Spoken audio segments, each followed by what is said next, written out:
Hello everyone, welcome to the 19th episode of the series, a very special one.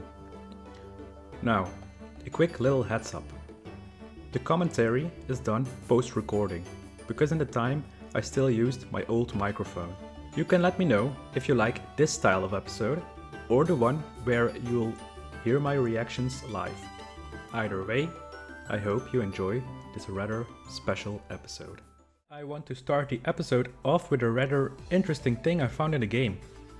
So, at the Temporal Tower, you can casually go back to the hidden land. Of course, this time without Grova. And upon talking to Lapras, you'll see some interesting dialogue. We basically tell her Grovyle didn't make it, and she's actually touched by it. It's not Easter egg worthy, but I personally love these little details they put in. I just wanted to show you guys. Let's get right on with the video. Alright, today we'll be taking on Temporal Tower and Primal Dialga. I hope you're ready. And I for sure hope that I am as well, because this will be difficult. Oh, also the music, just love it. We instantly fight a new Pokémon, a Corviknight, really cool Pokémon. Bit more on the defensive side, but still really awesome. Of course, Houdini and Amari handle him instantly.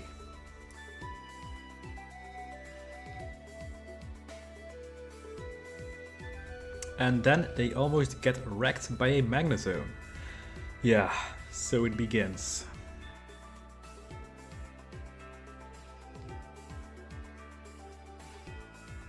Oh man, gotta laugh, Overgrow. Sucks that I was heal blocked by the Lunatone though. And of course, we recklessly venture on a dark corridor and get a one hit by an ancient power by Aerodactyl.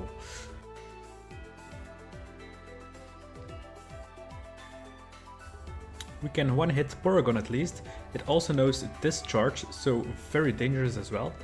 And a Magnezone, which is hard to deal with. Its defenses are actually quite good. And Amari gets one-shotted as well. Fun times.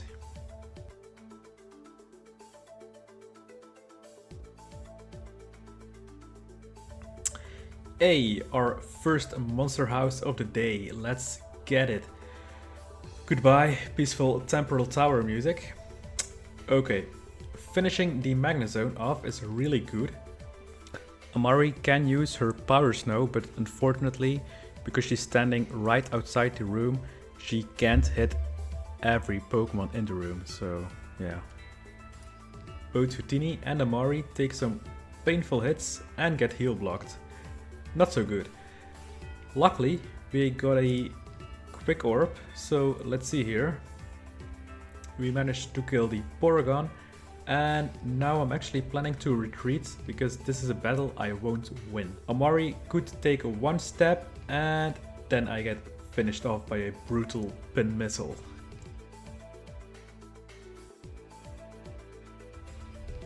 Okay, some Porygon can be one-hitted and holy, that tri-attack.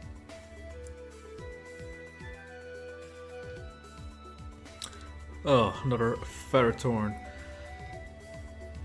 Oh no, Intimidator skill, you gotta be kidding me. That's not good at all. One pin missile and I'm gone. Okay, to sleep now. Now for the damage, some nice healing. Managed to slow it down and this should be fine. Yeah, nice. Oh god. Oh, I'm so reckless. I really gotta be more careful, man. At least I'm in overgrowth range. Yes, nice. Okay, what to do now? I'm trying Power Snow, but it failed, unfortunately. But now I'm in a decent position. Just 2 attacks and that's done.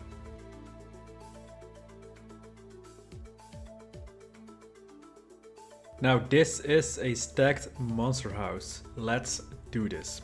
Or better yet, let Amari do this.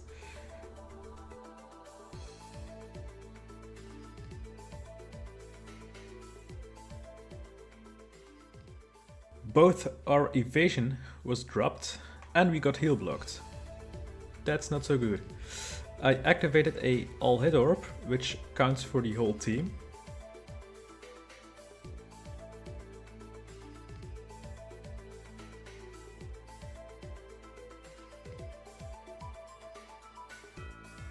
And then a little fail, of course, using an oran berry while still heal blocked. Oh yeah.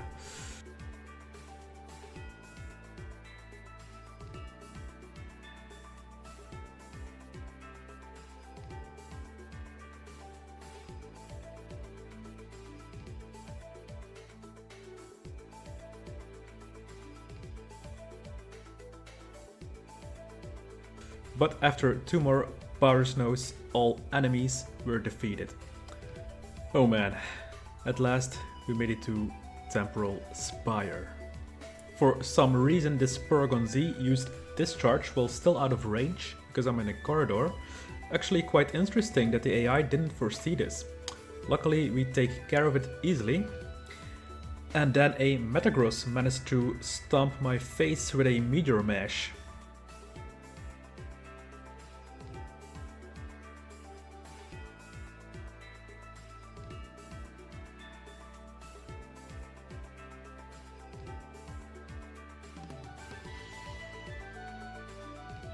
It also survived 2 hits, and luckily it then used Hammer Arm, which is not only not very effective, but also slows him down. It was a risk to switch with Amari, but I really wanted to slow the other one down as well.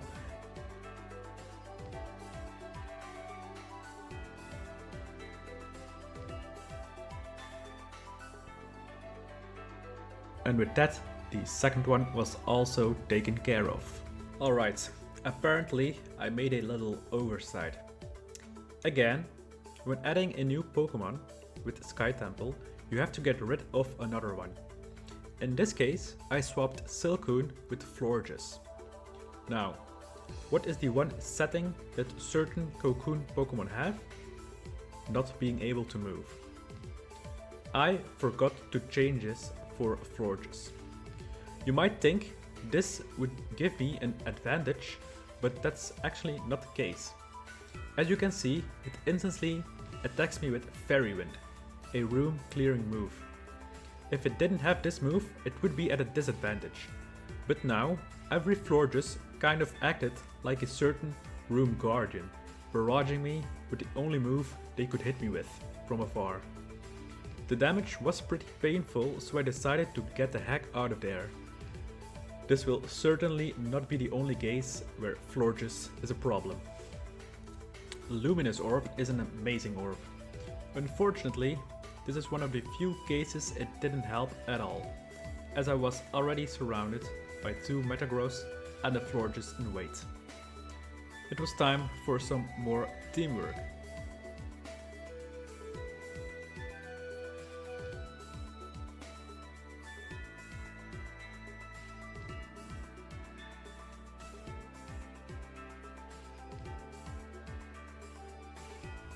A lucky crit smacked the Metagross out of business. Once again, you can see how amazing Icy Wind is. Long range, slows down, and decent damage. Saved us so many times already. And with another Sucker Punch, the other one was dealt with as well. Easy. I then saw another Pokemon approaching, a Porygon Z. Luckily, I could hit it with an Energy Ball, while he failed his discharge yet again. So weird. Now the Florges was left, but I took the coward path and skipped it. Sorry not sorry. I was kinda lucky that it didn't use Fairy Wind here. I noticed that some movesets differed between the same Pokemon because of some level difference, so it could be that some of them don't even have it. Without it spamming Fairy Wind, it was taken care of easily.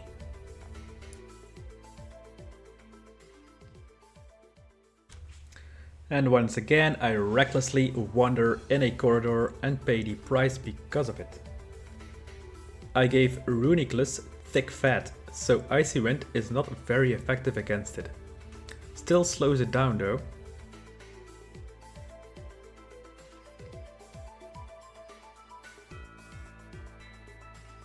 And when one was down, another one wanted revenge. And its backup was a Porygon Z, who for the first time not managed to fill his discharge, unfortunately. Amari was now on low health, so I feared this would be a defeat. I used an evasion orb and of course forgot that it doesn't affect team members. That was a waste of a very valuable turn. My only option was to switch, and then the Reuniclus decided to protect, which made the situation even more horrible. Luckily, the discharge missed because of the evasion orb, so actually not a complete waste after all. Now there was nothing left to do but retreat until the protect wore off. Freaking busted move.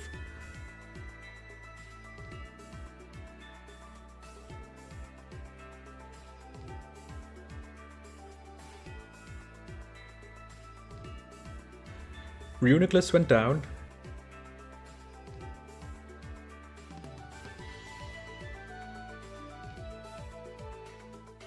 And when I saw a spark of hope, of course the Porygon Z paralyzed me.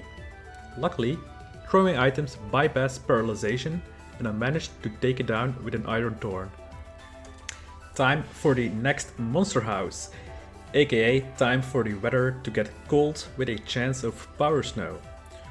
First, some all-hit orb action for maximum damage, and then Amari could get loose.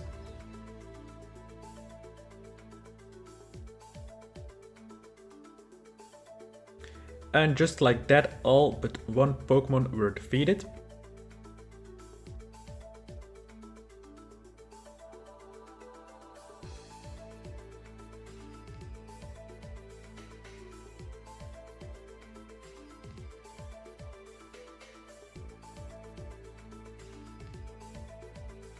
Of course, a Porygon Z spawned, but it got defeated quickly as well. And then it was time. And so we arrive at the pinnacle of Temporal Tower. The weather getting out of control. Earthquakes. The tower is about to collapse. And Houdini and Amari just have to stick in those time gears and everything will be alright. But yeah, you guys know what will happen.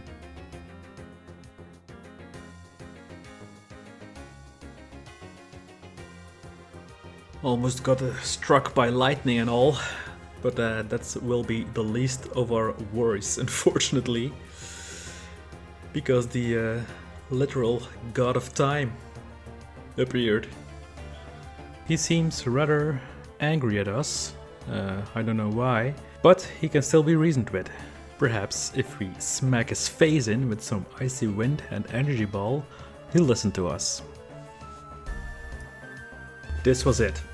All the training and exploring came down to this moment. Houdini and Amari had to defeat Dialga in order to bring restoration to the world. And they would do anything in their power to achieve that goal. Now, some bad news. The items I got were close to useless. Just 2 blast seeds. So I foolishly skipped the first turn with Houdini and let Amari use Power Snow. It would have been better to go left so the next turn I could use Energy Ball. Luckily, Amari managed to freeze the big bad boss, but for some reason I completely messed up this good opportunity by positioning myself not good at all. Either way, Amari eats up a Dragon Claw but managed to paralyze it. The best move in my post-production opinion would have been to move Amari out of the way, use Power Snow from a distance, while Houdini uses Energy Ball from a distance. But yeah, I didn't. We use Icy Wind, which actually doesn't slow an enemy down when it's paralyzed, which I didn't know. And guess what? My not so good thinking gets rewarded with more luck. Amari gets the Omni Boost because of Ancient Power. We can so do this. Dialga was freed out of paralyzation and goes for a bulldoze, which does surprisingly little damage because of her boosted defense.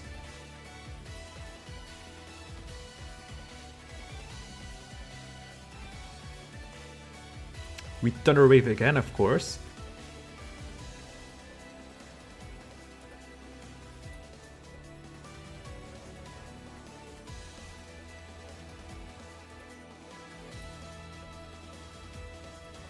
I try another Ancient Power and guess what? Another freaking boost.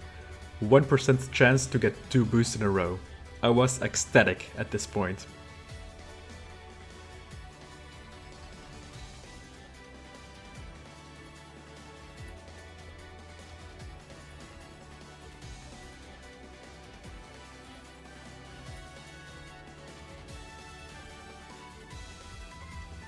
And then the luck gods left our sides. Both Houdini and Amori missed their attacks, Dialga was freed from paralyzation and unleashed another Dragon Claw, this time on Houdini. We do manage to lower its special defense with Energy Ball, and perhaps this was the last Icy Wind that we had to use. And it freaking missed. And then Dialga uses his signature move, Roar of Time, and ends us. Some real talk. Out of all the attempts, and yes, there were many, I think this was the most successful one. I'll now show you all the defeats by either the regular Pokémon and Dialga itself. Brace yourselves. Casually getting one-shot by Porygon Z. Let's talk a bit more about Reuniclus. Not only does it have thick fat, I also gave it Forewarn, one of the most broken abilities of the game, which basically makes moves miss more. Wow, that's a really odd sentence. After dodging our moves, it hits me with a Confuse Ray, just lovely. Only thing I can do is throw Iron Thorns and use Power Snow, and eat the occasional Blast Seed.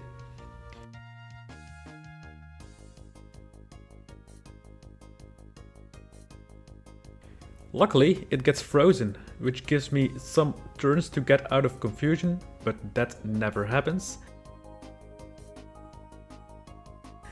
And then it just finishes me off with Psychic. Reuniclus is not to be messed with. This Bronzong is literally the first enemy after our last defeat by that Porygon Z. Once again, we are learning some humility. It's my own fault for getting confused, because I was once again going too fast through the corridors. After hitting me with a feint attack, it decided to give me every status condition in the game. If I wasn't confused, I could easily use the Itomizer Orb or something else, but alas. Amari is trying her very best to support Houdini, but to no avail, unfortunately.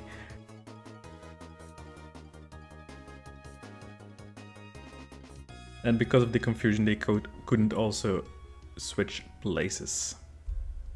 Alright, second Dialga attempt. This time, I placed myself a little better, so I could fire off some energy balls. I placed Amari diagonally, so she could hit him with Icy Wind. And then, he instantly Roar of Timed us. Luckily, we survived, but just barely. Biggest upside is that Dialga is now paused after using the attack. I did also have some good items, finally. So, I let Amari eat the Violent Seed on my turn. She could then fire an Icy Wind when powered up.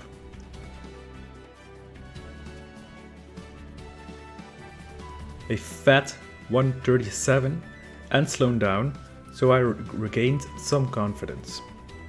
We then get a very lucky special defense drop because of Energy Ball, which was awesome.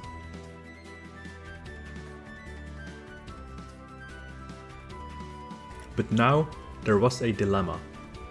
Dialga would still be paused for one turn, but after that, chances were that it would use Roar of Time again. So I took the risk and let Amori move towards him while I continued firing off energy balls. Essentially, I wasted a turn with Amori moving, but now I could Thunder Wave Dialga, winning some extra turns. In my opinion, it was a misplay to use Ancient Power with Amori. Obviously I was going for the Omni Boost again, but the damage right now was 50% less and not at all worth it to try and go for the boost. Unfortunately, Dialga recovered from paralysis and Roar of Times is out of existence. I feel like I was really close again. Perhaps better luck next time. Okay guys, third time's the charm, right? Let's see. This time I didn't position Amori diagonally and instantly went for Power Snow to get some early damage in.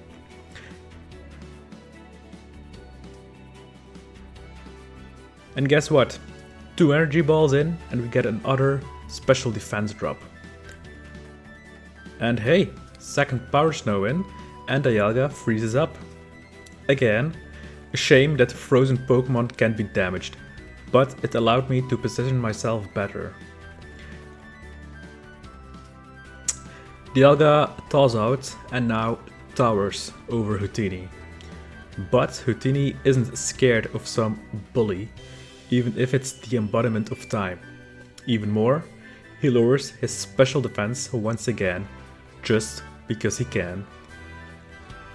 They both eat a Roar of Time, but the damage seemed quite fine this time.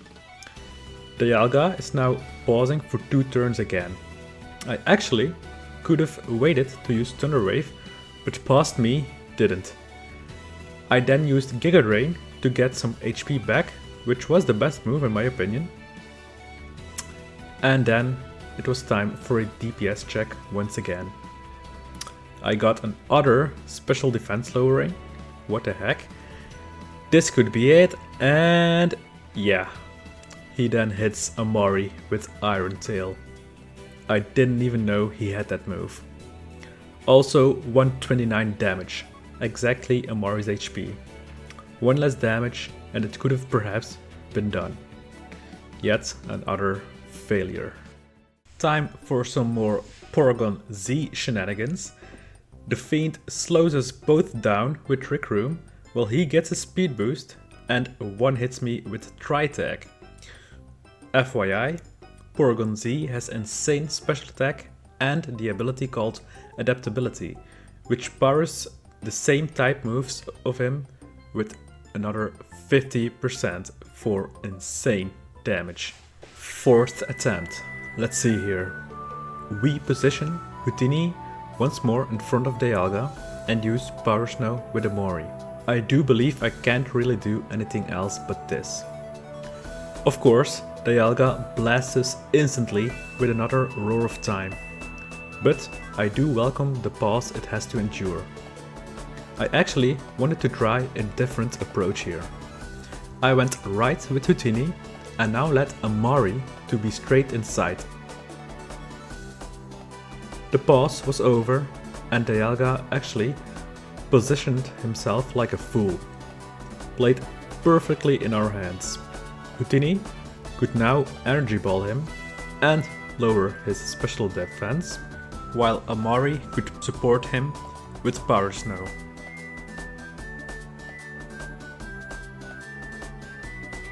Dialga then stood in front of them, yet no fear was found in the eyes of Amori and Hootini.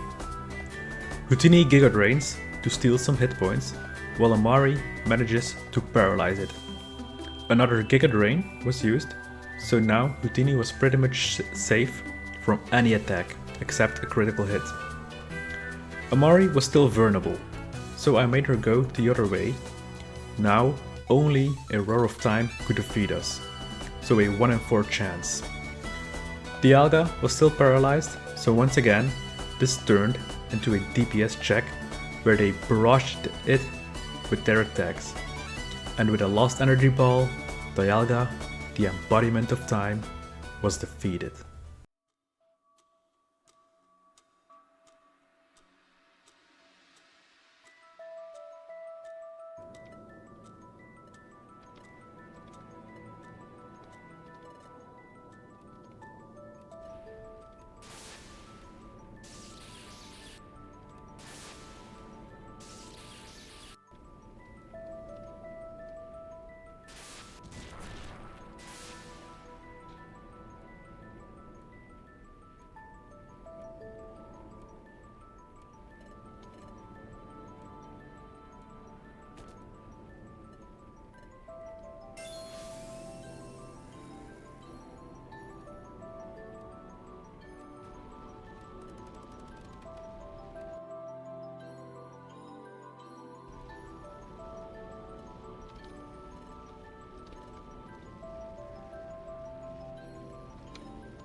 Sorry, Amari.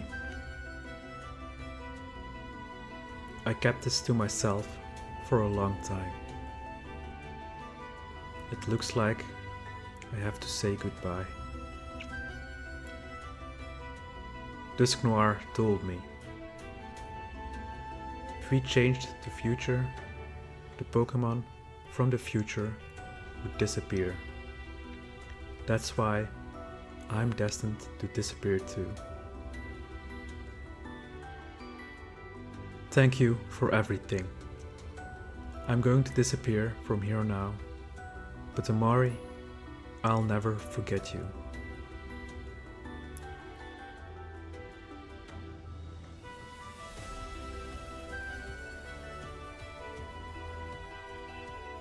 No, Amari, you have to be strong on your own. You have to live.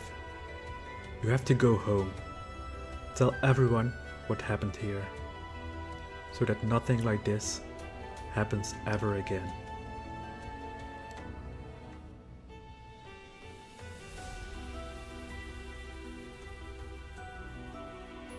Thank you for everything, Amari. I'm glad we got to train together at the guild. I'm glad we got to go on adventures together. I'm glad I got to know you, Amari. I'm sorry. I'm so lucky that you were my friend. Yes, I feel the same way. Even after I disappear from here, I will never forget you.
Holy moly, this was quite the journey. First and foremost, the biggest thank you to my lovely girlfriend who painted this beautiful image of little Houdini and Amari. And of course, also a huge thank you to you, the viewer. This series started off my YouTube channel. Back then, I was a complete beginner, and I guess I'm now as well. But I already learned a lot, and I'm willing to learn even more. I hope you enjoyed this self-imposed Kaizo series of Explorers of Skies. I had a huge blast playing it, even when I got defeated tons of times. And hey, guess what?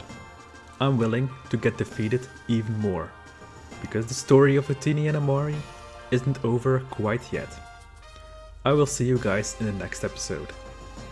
Once again, thank you so much for watching.